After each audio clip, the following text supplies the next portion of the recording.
पहले नीट का paper leak हुआ, कई बार लीक हुआ।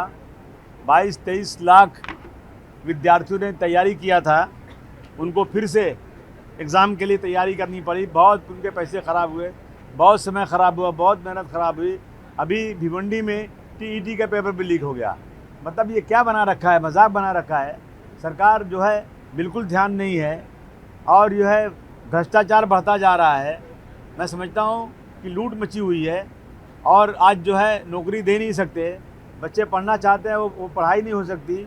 इस तरह की चीज़ें जो हो रही भारतवर्ष में, और राम मंदिर से जो है चाहवा चोरी हो गया।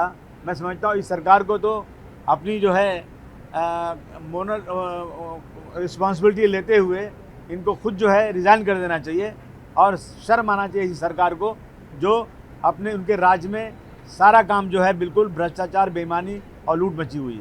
सर, हमेशा ऐसी कुछ चीजें होती है तभी एक समिति को गठित किया जाता है, इस तरह का उत्तर दिया जाता है सरकार की ओर से। ये सिर्फ और सिर्फ आई वॉश है और समय बढ़ाने के लिए किसी को जवाब ना देना पड़े तो इस तरह समिति बना दी जाती है और जिम्मेदार छोटी मछलियों को किसी को बना दिया जाता है और जो रियल में जिम्मेदार होते हैं उनके साथ कुछ कार्रवाई होती नहीं है।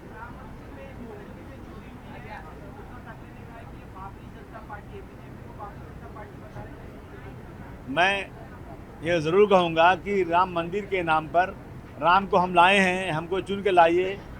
राम के नाम पर इन्होंने देश के अंदर बहुत हंगामे किए और राम के सबसे ज़्यादा चाहने वाले, अपने आप को साबित करने वाले, राम मंदिर की चोरी हो रही है, वो भी रख रखाव नहीं रख देते तो मतलब इससे बड़ा मजाक और कुछ नहीं हो सकता है। बार बार पेपर लीक होने की वजह से जो पढ़ने वाले बच्चे उनकी मानसिकता पर बुरा असर होता है और ऐसे भी वो आत्महत्या के लिए दौड़ते होते हैं। आप क्या बताएं? बहुत सारे बच्चों ने आत्महत्या कर लिया है।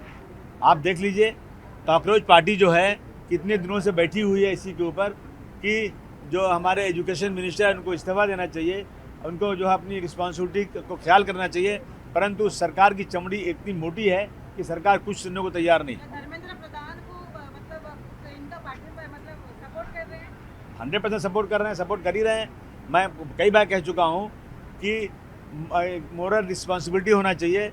एक एग्जाम्पल हम कई बार दे चुके हैं कि लाल बहादुर शास्त्री जी की सरकार थी और रेलवे का एक्सीडेंट हुआ, वो मिनिस्टर थे, उन्होंने अपनी मोरल रिस्पॉन्सिबिलिटी लेते हुए इस्तीफा दिया। लेकिन ये सरकार जो है ना, इतनी हठधर्मी सरकार है, मोटी चमड़ी है कि ये लोग किसी को सुनने को तैयार नहीं। जनता पार्टी से सत्ता पक्ष हिल चुकी है, ऐसा आपको लगता है?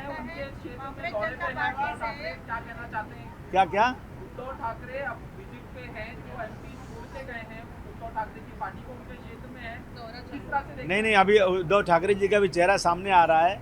मैं हमारी जो यहाँ यूटी हुई है उस यूटी में सेकुलर एक पार्टी के तहत वो थे, उन्होंने जाकर वो कहा हमारे सारे हिंदू भाइयों। ये क्या मतलब होता है? ये हर जगह हिंदुत्व की बात करेंगे। देश में हिंदू, मुस्लिम, सिख, ईसाई, पारसी सब हैं, सब वोटर हैं, लेकिन ये मेजॉरिटी को जिस तरह से उनकी आदत पहले थी वो उन्होंने फिर शुरू किया है। मैं समझता हूँ हम लोगों ने गलती किया था जो सेकुलर समझ के उनको वोट दिया था। क्या आप उनके माइनॉरिटीज ने उनको वोट दिए थे, उसके बाद जो एमपी चले गए उसके हाँ, ये अफसोस की बात है ना कि ये सब एक ही थैले के चट्टे बट्टे हैं। ये जो है इलेक्शन के लिए आते हैं, यहाँ पर बातें करते हैं, बाद में उसी रास्ते पे चले जाते हैं। कांग्रेस जनता पार्टी की वजह से क्या सत्ता पक्ष की सीट गिरते हुए नजर आ रही, क्या लगता है आपको? नहीं, लोगों नहीं, आंदोलन तो होना ही चाहिए। मैं तो बार बार कहता हूँ कि डॉक्टर राम लोहिया ने कहा था कि अगर सड़क सुनसान हो जाएगी तो सांसद आवारा हो जाएगी, और सड़क सुनसान है, कोई सड़क में उतरने को तैयार नहीं है, और इसलिए जो उतरे हैं उसको सपोर्ट करना चाहिए। बनना ही चाहिए। अगर पेपर लीक हो रहा है तो सारे लोगों को जेल उठा के भेज देना चाहिए।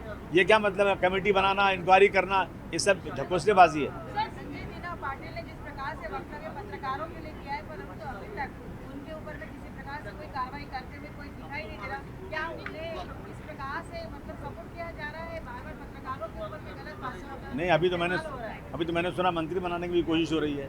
ये अहंकार है, अहंकार सत्ता का अहंकार है और कुछ नहीं।